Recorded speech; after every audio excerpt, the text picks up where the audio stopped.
قل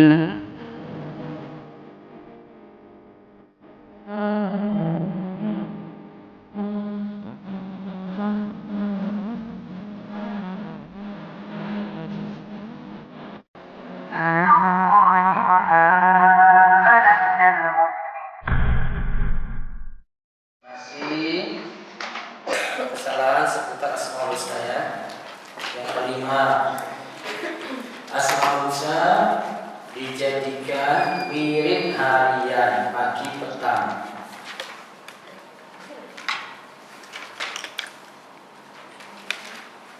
Asmaul Husna dijadikan wirid harian pagi dan petang.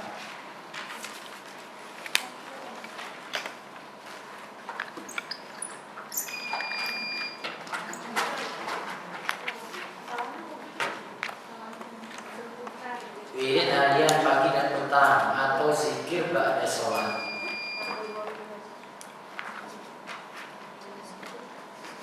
Ini masih kaitannya dengan nomor 1. Ada yang yakini itu punya khasiat-khasiat. Kalau nomor 4 ini dijadikan zikir harian. Ba'da maghrib ini baca misalnya Ar-Razzaq berapa ribu kali. Gitu. Terus baca lagi, ada di bawahnya lagi. Semua ini adalah perbuatan bid'ah yang tidak ada dalil akan disyariatkannya dan telah dijelaskan makna mengamalkan nama-nama Allah adalah dengan menghafalkan, memahami makna-maknanya dan berdoa dengannya, baik doa ibadah maupun doa masalah. Nah, berarti di garis bawah Ibu, mengamalkan nama-nama Allah adalah dengan menghafalkan, memahami makna-maknanya dan berdoa dengannya. Jadi dihafalkan kalau bisa. Yang lebih penting lagi pahami. Bisa juga berdoa dengan nama-nama tersebut. Terus selain itu, hal yang lebih ekstrim lagi dalam masalah ini adalah keyakinan sebagian orang bahwa setiap nama Allah memiliki keistimewaan dan rahasia, dan bahwasanya setiap nama Allah memiliki khodim, pembantu religius yang akan membantu orang yang tekun berzikir dengannya. Sebagian orang yang menelusuri jalan ini meyakini bahwa mereka dapat menyingkap hal-hal gaib dan yang tersembunyi bagi makhluk. Sementara sebagian lagi meyakini bahwa nama Allah yang agung dapat membuka hal yang tertutup, mendatangkan karamah dan memperoleh hal-hal yang luar biasa. nah dicatat. Berarti kesalahan berapa nih sekarang? 5 apa 6? Kesalahan yang ke-6.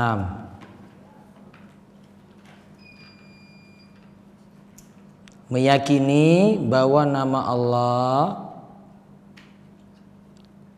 memiliki khodim atau pembantu religius. Jadi nama ini nanti khodimnya ada sendiri gitu. Khodim itu ya jin sebenarnya. Pembantu religius, yo alias jin.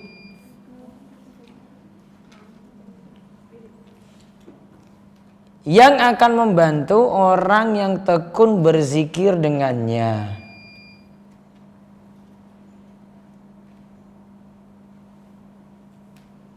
Yang akan membantu orang yang tekun berzikir dengannya.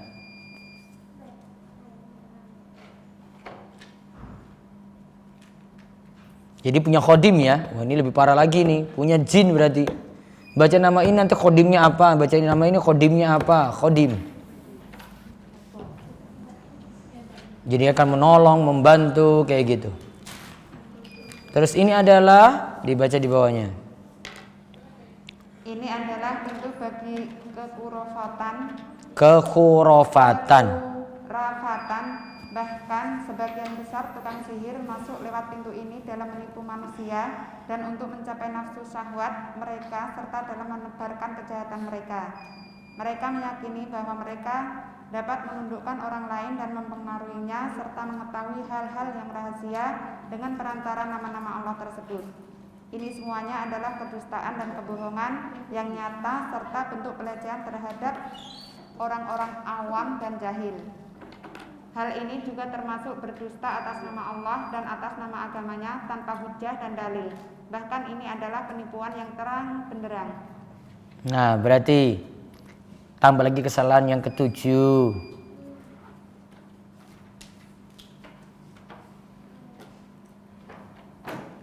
Tambah lagi kesalahan yang ketujuh. Nama Asmaul Husna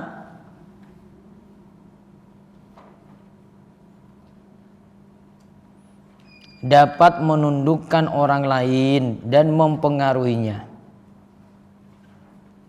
Asmaul Husna dapat menundukkan orang lain dan mempengaruhinya.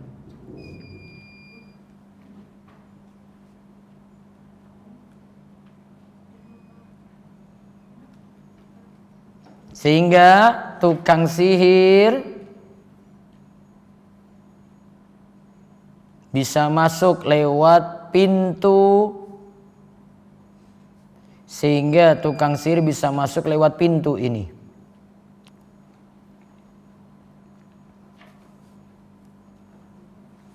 Lihat lagi paragraf berikutnya. Di antara kesalahan. Di antara kesalahan dalam hal ini pula adalah yang dilakukan oleh seorang hamba dalam munajatnya atau ibadahnya kepada nama Allah. Ini termasuk kesalahan karena tidak boleh seorang hamba mengatakan aku beribadah kepada nama Rabbku atau aku sujud kepada nama Rabbku. Selain itu tidak boleh juga mengatakan wahai nama Rabbku rahmatilah aku. Oleh karena itulah ketika turun kepada Nabi Shallallahu Alaihi Wasallam firman-Nya, Sabi isma rabbikal a'la, baca artinya. sucikanlah nama Rabbmu yang paling tinggi. Quran Fasabbih bismi rabbikal azim. Maka bertasbihlah dengan menyebut nama Rabbmu yang maha besar.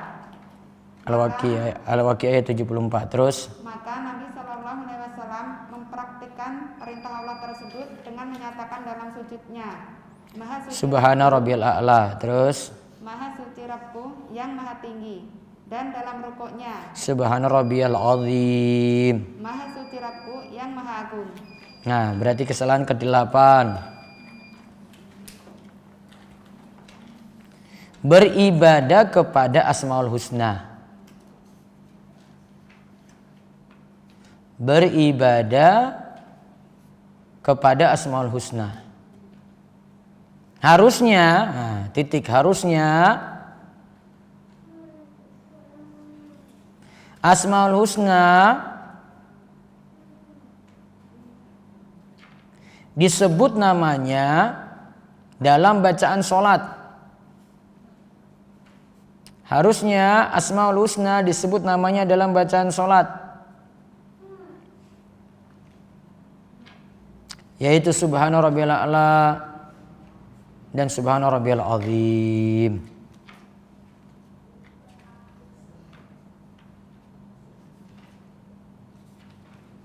Yaitu Subhana rabbiyal a'la dan Subhana rabbiyal azim.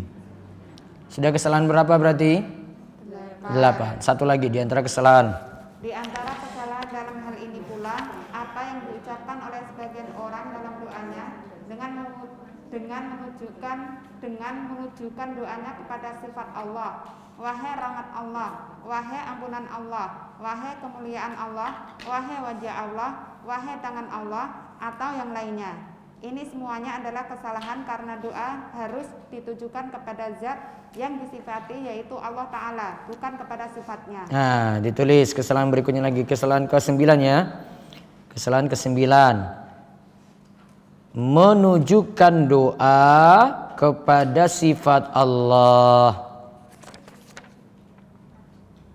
Menunjukkan doa kepada sifat Allah. Seperti wahai rahmat Allah, tolonglah aku. Wahai rahmat Allah, tolonglah aku. Jadi rahmat Allah yang dipanggil nggak boleh. Harusnya apa? Allahnya atau Ar-Rahmannya. Panggil rahmat nggak boleh. Panggil wahai wajah Allah, selamatkanlah aku. Kita kan panggil wajah kan? Bukan panggil zat. Nah, dilanjutkan. Seharusnya yang dipanggil adalah zat Allah. Bukan sifat Allah. Seharusnya yang dipanggil adalah zat Allah.